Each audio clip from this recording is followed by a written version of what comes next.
नमस्कार दोस्तों, हमारे YouTube channel we are education classes में आपका स्वागत है। देखिए आज हम आपका जो लेसन है हमारा पर्यावरण उसके जो पीवाईक्यू पूछे गए हैं उन्हें देखेंगे। तो पहला जो क्वेश्चन है ये क्वेश्चन राजस्थान बोर्ड 22 में पूछा जा चुका है। पारितंत्र में एक पोषी स्तर से दूसरे पोषी स्तर में खाली जगह ऊर्जा की खाली जगह होती है। तो देखिए ऊर्जा की एक पोषी स्तर से दूसरे पोषी स्तर में ऊर्जा की क्या होती है, हानि होती है। हानि या फिर कह सकते हैं क्षय या कह सकते हैं ह्रास। अगले क्वेश्चन को देखें तो देखिए ये क्वेश्चन सप्लीमेंट्री परीक्षा 22 में पूछा गया था। हरे पौधे होते हैं। तो पहला ऑप्शन है उत्पादक, दूसरा है अपघटक, तीसरा है उपभोक्ता और चौथा है आहार श्रृंखला। तो देखिए दोस्तों जो हरे पौधे हैं वो होते हैं उत्पादक। अगले क्वेश्चन की बात करें तो अगला क्वेश्चन है पर्यावरण दिवस किस दिन मनाया जाता है। तो देखिए पहला ऑप्शन है 8 अक्टूबर, दूसरा है 5 जून और तीसरा है 17 नवंबर और चौथा है 1 मई। तो दोस्तों जो पर्यावरण दिवस है वो 5 जून को मनाया जाता है। अगले क्वेश्चन की बात करें तो अगला क्वेश्चन जो मुख्य बधिर परीक्षा डीएनडी परीक्षा होती है उसमें 22 में ही पूछा गया था। वनों के काटने से खाली जगह अपर्दन होता है। तो जो दोस्तों वनों के काटने से मृदा अपर्दन होता है। अगले क्वेश्चन की बात करें तो देखिए अगला क्वेश्चन है जो राजस्थान बोर्ड 23 में पूछा गया है। पदार्थ जो जैविक प्रक्रम द्वारा अपघटित हो जाते हैं खाली जगह कहलाते हैं। तो दोस्तों वो कहलाते हैं जैव निम्नीकरणीय।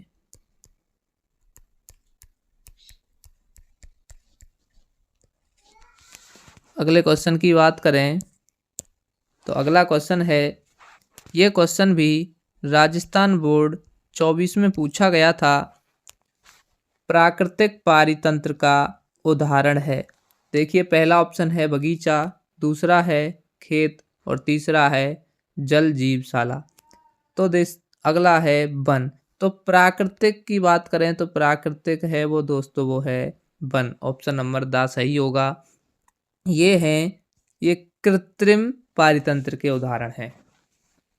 अगले क्वेश्चन की बात करें तो देखिए अगला क्वेश्चन सप्लीमेंट्री परीक्षा 24 में पूछा गया था। निम्नलिखित में से कौन सौर ऊर्जा का स्थिरीकरण करके उसे विषम पोषियों के लिए उपलब्ध करवाते हैं।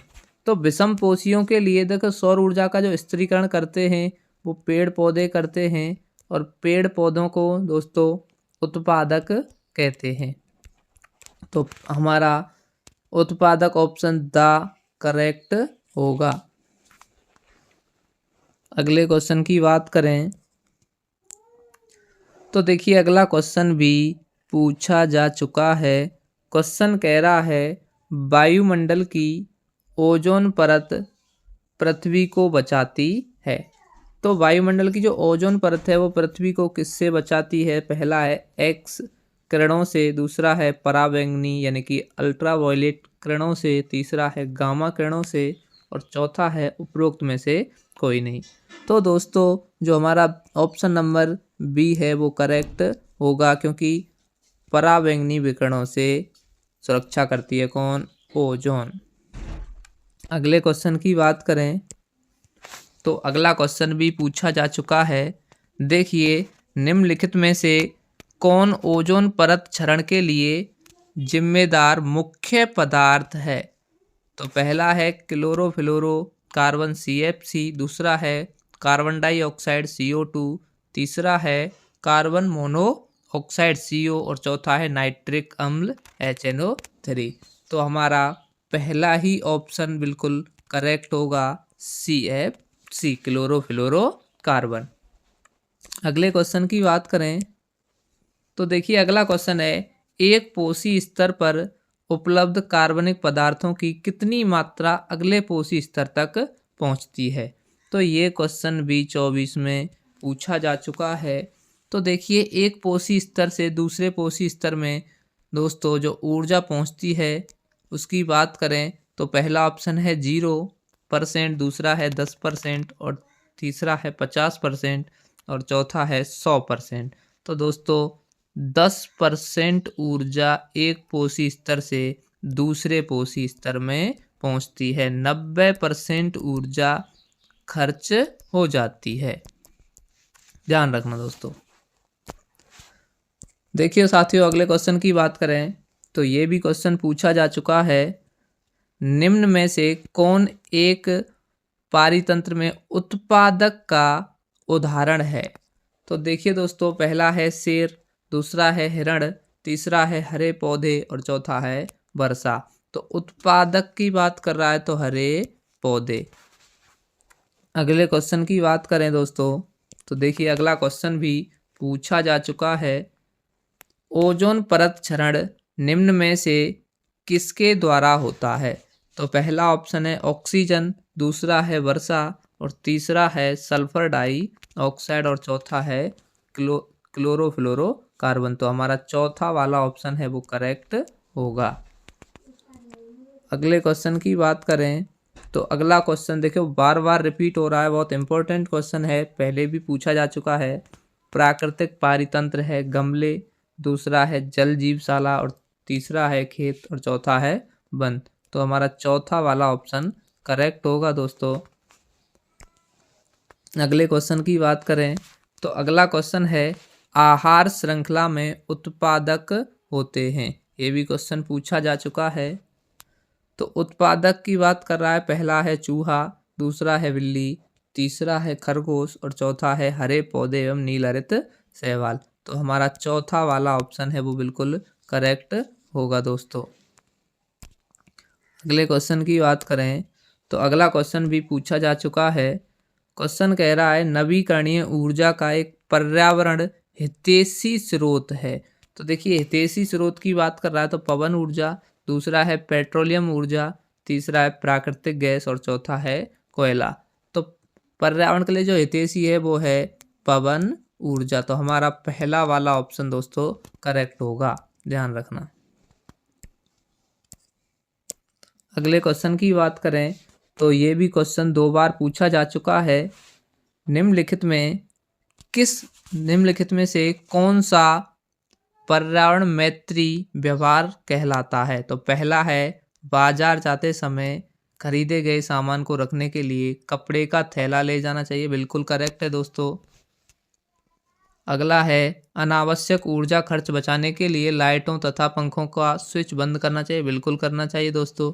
वाहनों के बजाय विद्यालय तक पैदल जाना चाहिए, बिल्कुल जाना चाहिए। चौथा है उपरोक्त सभी। तो यानी कि ये तीनों ही कथन क्या हैं, सत्य हैं।